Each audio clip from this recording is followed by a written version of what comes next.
Bonjour à tous bien-aimés et bienvenue sur Vie TV. Quel crédit faut-il donner aux affirmations des personnes mortes et revenues à la vie? C'est le sujet qu'on va étudier aujourd'hui. Beaucoup de personnes ressuscitées reviennent de leur séjour dans l'au-delà avec des révélations, des visions et même souvent de nouveaux commandements qui, s'ils ne sont pas respectés, mènent selon eux tout droit en enfer. Mais quelle confiance ou quel crédit doit-on accorder à ces révélations? Bien-aimé, c'est quand même étonnant de constater à quel point les gens peuvent manquer de foi vis-à-vis de leur Dieu et au même moment être prêts à offrir leur cœur et même leur confiance à un être humain au point de se faire embobiner et de devenir la proie de cette personne. On est toujours sur le thème de la séduction et du discernement et pour commencer, on va lire un premier passage. Qu'aucun homme sous une apparence d'humilité et par un culte des anges ne vous ravisse à son gré le prix de la course, tandis qu'il s'abandonne à ses visions et qu'il est enflé d'un vain orgueil par ses pensées charnelles, sans s'attacher au chef dont tout le corps assisté et solidement assemblé par des jointures et des liens tire l'accroissement que Dieu donne. Colossiens chapitre 2 verset 18. Bien aimé, ce passage invite à faire attention d'une manière générale aux visions et révélations des gens qu'on ne connaît pas, même s'ils sont morts et revenus à la vie. Bien-aimé, ne mets pas ta foi dans ce qu'un homme te dit, parce qu'aucun homme sur cette terre n'est digne de ta confiance aveugle. Toi et moi, nous ne sommes pas non plus dignes de confiance, mais le seul véritable digne de confiance, c'est Dieu lui-même. Et il nous a tout donné dans sa parole. Et notre confiance et notre foi doivent être basées prioritairement sur cette parole qu'il a pris le soin de nous laisser. Romains 10, 17 affirme que la foi vient de ce qu'on entend et ce qu'on entend vient de la parole de Christ. Je vais relire ce verset qui est très important. La foi vient de ce qu'on entend et ce qu'on entend vient de la parole de Christ.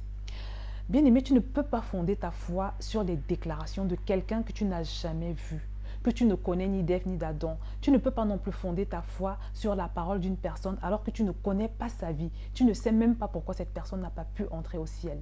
Je ne suis pas en train de dire, mon frère ou ma soeur, que toutes les personnes qui sont mortes et revenues à la vie et qui donnent des témoignages fabuleux, il existe certainement des expériences réelles de rencontre avec Jésus au ciel parmi ses revenants, mais ce que je veux te dire, c'est que tu dois être prudent et prendre leurs déclarations avec des pincettes, mais surtout tu dois fonder ta foi prioritairement sur la parole de Dieu.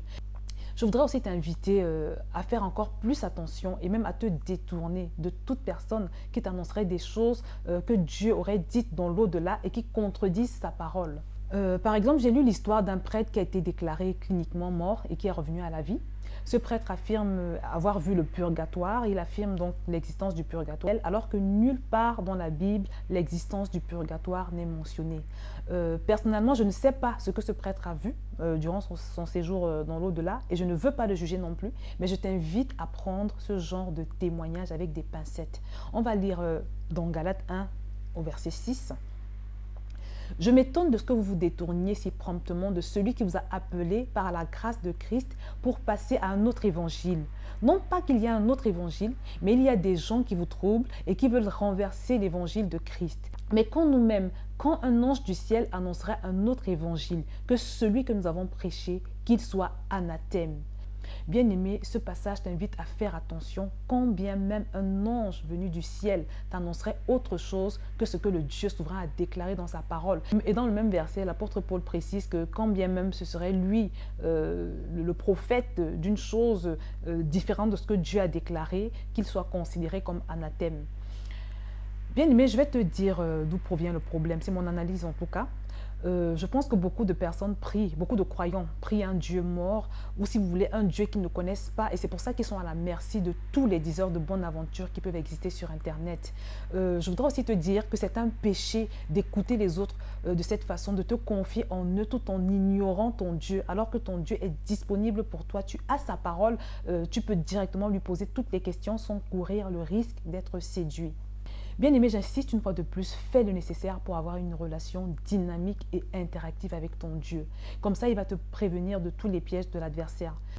Je t'assure que quand tu développes ce type de relation avec ton Dieu, tu cesses d'être la proie de ces gens qui fabriquent des commandements humains, qui imposent ces commandements humains tout en les imputant à Dieu. Une fois encore, développe ta relation avec le Saint-Esprit et ne suis pas les hommes de façon aveugle. On va lire un dernier verset. Nous vous prions, frères, de ne pas vous laisser facilement ébranler dans votre bon sens et de ne pas vous laisser troubler, soit par quelque inspiration, soit par quelques paroles ou par quelques lettres qu'on dirait venir de nous, comme si le jour du Seigneur était déjà là. Que personne ne vous séduise d'aucune manière, car il faut que l'apostasie soit arrivée auparavant et qu'on ait vu paraître l'homme du péché, le fils de la perdition. 2 Thessaloniciens chapitre 2 verset 2.